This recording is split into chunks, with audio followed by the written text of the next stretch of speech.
Well, good morning, Trussell Media. How are you, Good Troy? morning. I'm doing great. How are you doing this morning? I'm good. I want to thank you for this interview today. I'm Lee Gray with Action Coach Business Coaching, and this is the Spotlight interview. And we interview businesses and owners, allowing you guys to tell your story because you have a story to tell. And I love hearing how you make things happen. And I know your company's made some really great moves here in our local community in Wichita, Kansas. And so I'm excited to start. So I'm going to just get right into it. Let's do it. All right, Troy. So you're right here in Wichita. Tell us about your business and how long you've been actually doing this work in Trussell Media. Yeah. So back in 2015, I was contemplating making a move, and I was the director of marketing for a local background screening firm here in Wichita, and things were. I was just needing to change of industry, and I'd been in marketing since 2001. And so I was just looking for a change. And video, I've always been passionate about video. And so I decided to go out on my own and start Trussell Media full time. And so we did that. It was actually Cinco de Mayo Oh, that's in, coming up in again for you. 2015. Oh, Yeah. 5/5/15. Yeah. Oh, 05, oh, So 05/15. that's right. That's cool. And yeah, so I came home and told my wife we are going to do this full time. And back then she was a wedding photographer. And Okay. so our main focus from 2015 to 2019 was weddings, and we did wedding video and wedding photography, and we were pretty good at it. I'd been shooting weddings since 2003, kind of as a hobby on the side. Mm-hmm. And so we knew that industry, and we just kind of blew it up in the market in Wichita. Okay. Um, So it started with wedding photography, and I know you do have to have a passion.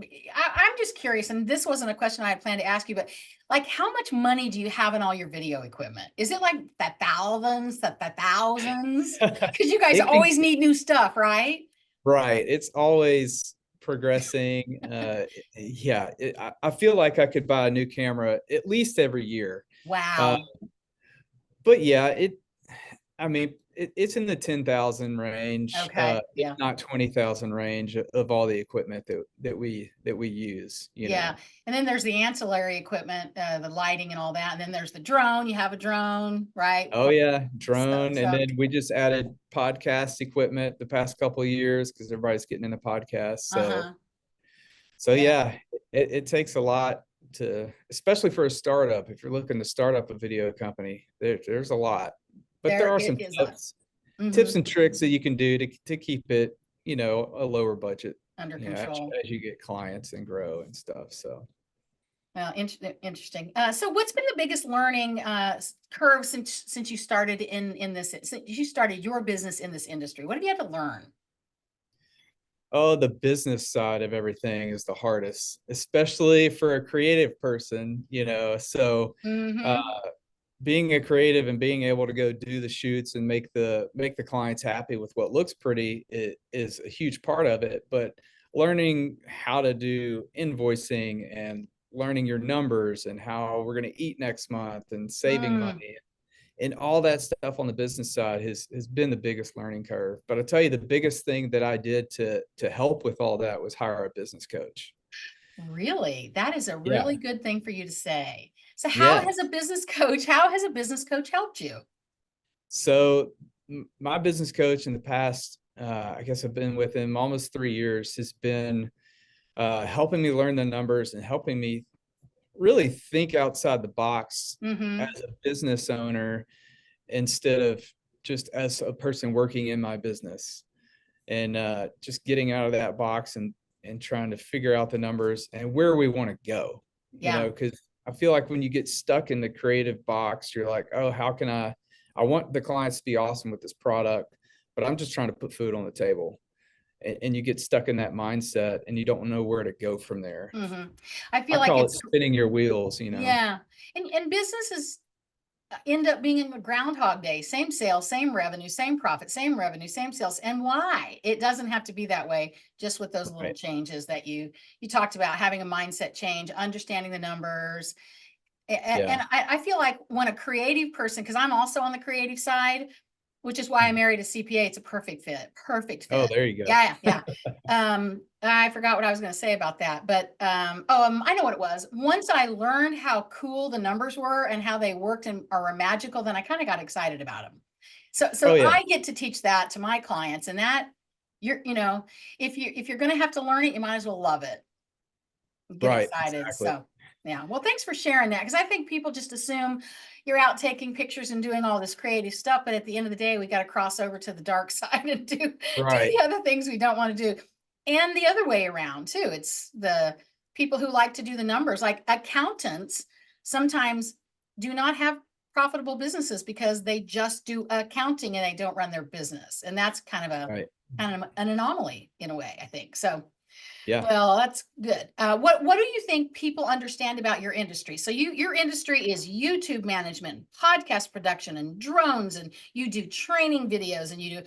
What do people misunderstand about Trussell Media in your Oh, I industry? think a lot of people say, oh, you're just going to wave your magic wand and make this beautiful video. And I think when it comes to misunderstanding who we are and what we do, it's everything. They see us shoot everything, but they don't see what it takes to actually produce a Mm, podcast or produce a video or a training video. They see us shoot it and they're usually pretty amazed, but they just don't understand, or they lack the knowledge of what it takes to actually come sure. back, download the footage, put it all together, make it look pretty, tell the story that we're trying to tell, and Mm-hmm. the time it takes to create all of those things for all those videos. Which So is that's in your branding too, isn't it? It's like stories. You know, because yeah, we need stories. We're so story oriented, aren't we, as people? You tell me a story, I can understand you. You give me features and benefits, I'm like, what? right. Right? That's So, why with our clients, when they want to do like say an informational video on their website, we try to pull the story out of why they are in business and why they do what they do, because mm-hmm, that's a lot better and it's more of a that tells who you are and why you're doing what you do, as opposed to here are our services, here's what we do. Of course that stuff's going to come out, but if we can tell it in a meaningful story, then people are going to be engaged and they're going to listen a lot longer. yeah. I think that's why these platforms that catch us with a fun story like TikTok, Instagram, Facebook, and all those are so engaging, because we're entertained and our brains like that, right? Right, for You know, sure. so Yeah. cool. Well, I wanted to ask you also how does AI impacted your industry? Or how do you use AI in your work? Do Yeah, so you? AI, yeah, we actually do, and it's helped out quite a bit.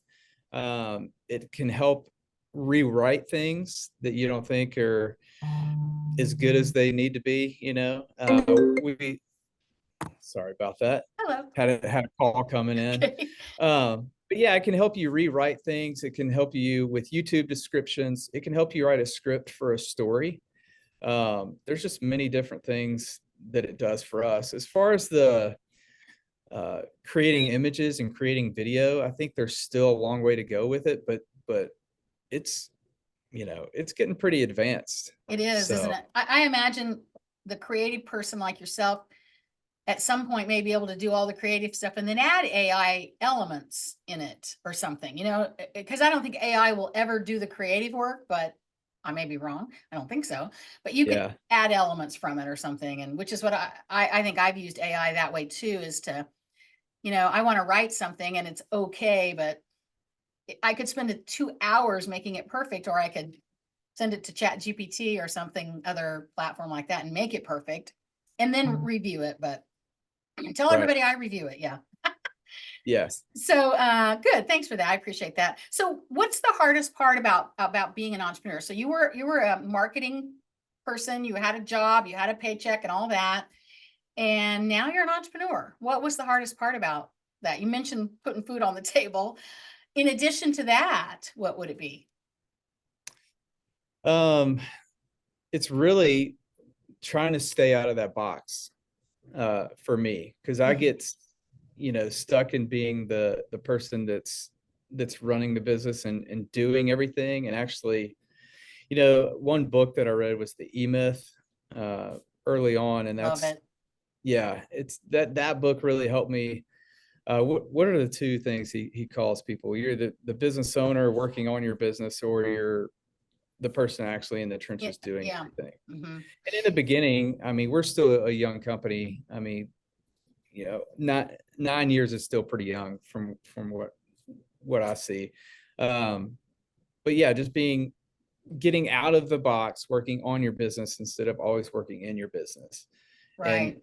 as a young company, you have to do both, but you have to be able to put those two mindsets. You have to separate them so that you get further down the road. Because if you stay in that box all the time, you're going to be spinning your wheels. Yeah, for sure. And spinning your wheels is the thing. I love the book, The E-Myth. I'm glad you mentioned that. He talks about having an entrepreneurial seizure. And that is exactly what happens when entrepreneurs start a business. They're like, well, I can do it better than anybody else, so I'm going to go do it, which is why entrepreneurs succeed, is because they think they can do things better than everybody else. And I think you have to have that sort of passion. And it is an entrepreneurial seizure because you do not know what you're doing until Exactly. you get it figured Yeah. out, and you isolate the working on the business from working in the business sort of thing. And yeah, I appreciate that. Is that the book you would recommend to people? What is your favorite book? Like right now? Yeah. The E-Myth would be the one if Yeah. you're starting out as an entrepreneur, or you're just kind of stuck in a rut and you haven't read that book. I would say that's definitely a must read for any person Okay. venturing out, wanting to be an entrepreneur, starting a business. Because even myself, I didn't see myself as an entrepreneur when I started a business. I was just like, I can do this better than anybody else, so I'm going to do it, like you said.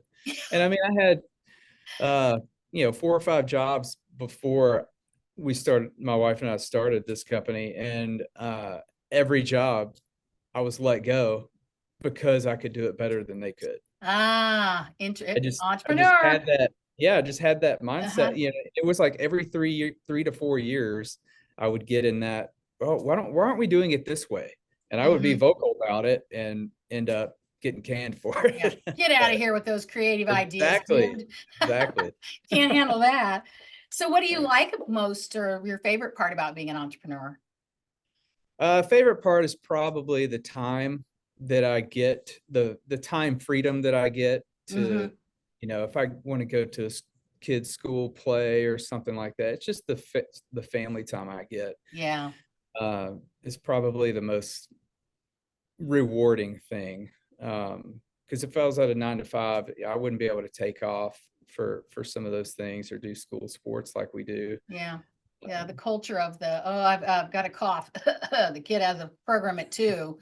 Exactly. Yeah. That's just, I couldn't go back to that. I just could not do Yeah, that.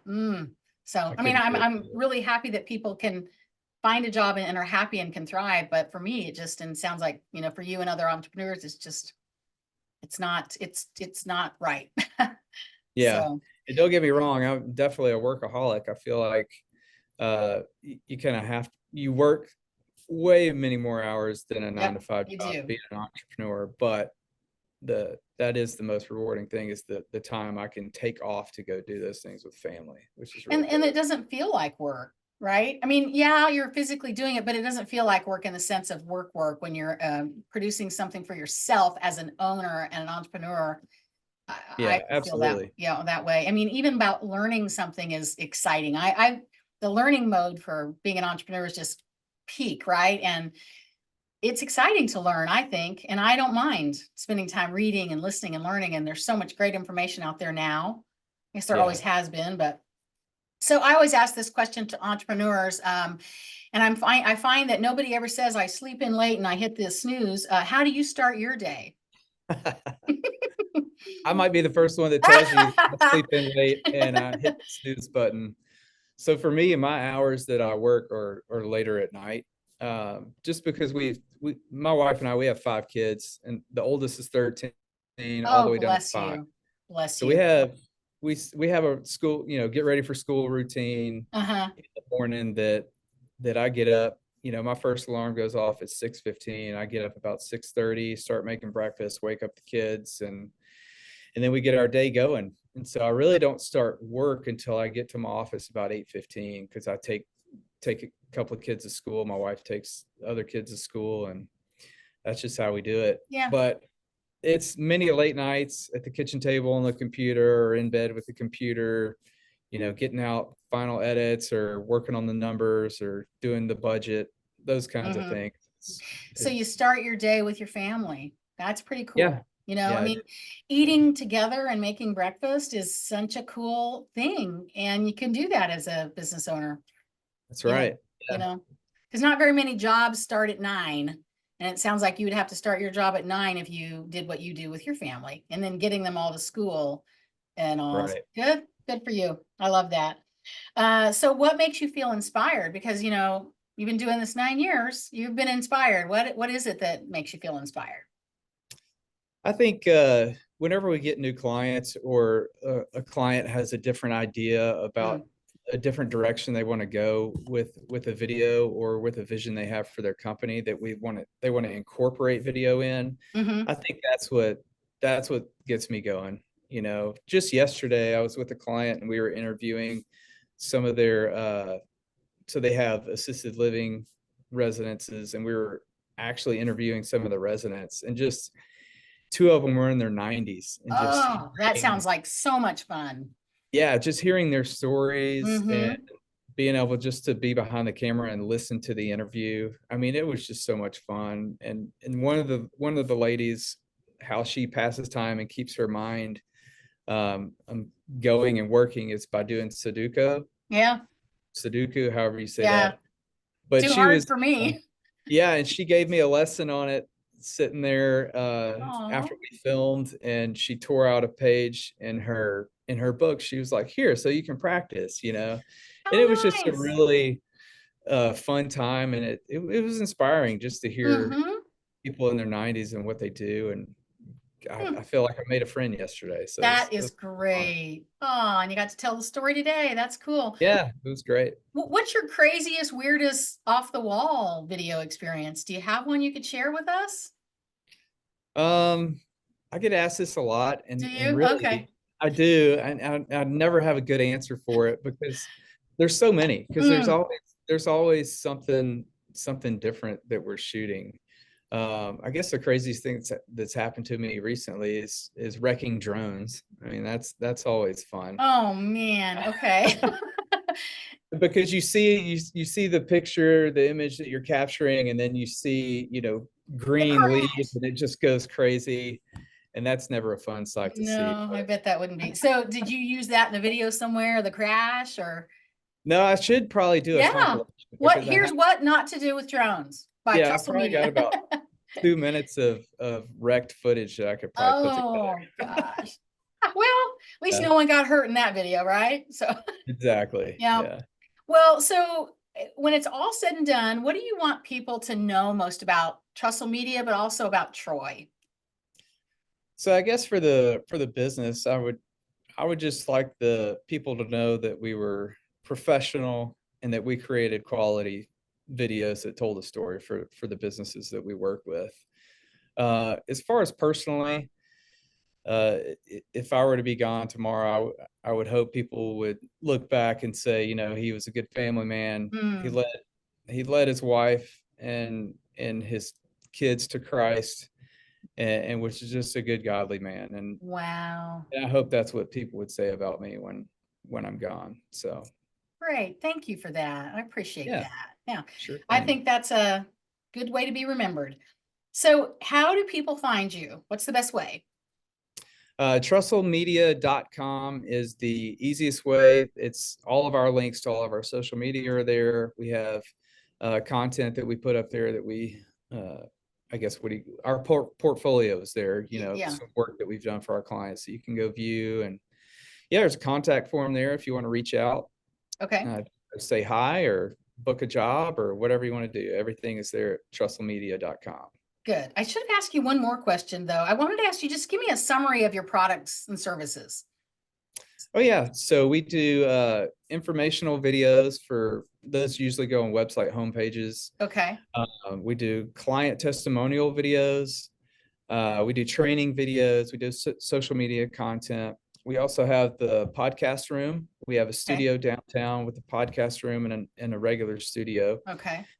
Uh, so yeah, The videos. training The training Yeah, videos that you do, which I caught my attention because I work with clients in systemizing their business. A lot of times that comes with providing training. Do you help them with that front end on what they need to create, or when it comes to the training video, is it the whole circle, or how do you help with that? yeah, I can do a consultation beforehand Okay. and go over, work out any problems that they have, Okay. because a lot of people get assigned like, hey, we need to do this in a company and they don't know where to start. So they can call me for a consultation and we can talk through it and kind of get those ideas on paper and Mhm. script format, and then we can go into the Okay. production of I think videos. that's So, a great service that you offer. I really do. I can tell yeah. you that clients need it, businesses Oh need it. yeah. So, well, this has been great. You're Troy Trussell at Trussell Media. You can be found at trussellmedia.com. Every place from there you can be found. And thank Right. you today for interviewing. It's my pleasure. I will be putting this on the business spotlight. I'm Coach Lee with Action Coach Business Coaching. Troy and I have known each other a while. It was really fun to get to interview you today. And I look forward to seeing your videos in the future, Troy. Thanks, Lee. Thanks for having me. You're welcome. Talk to you soon.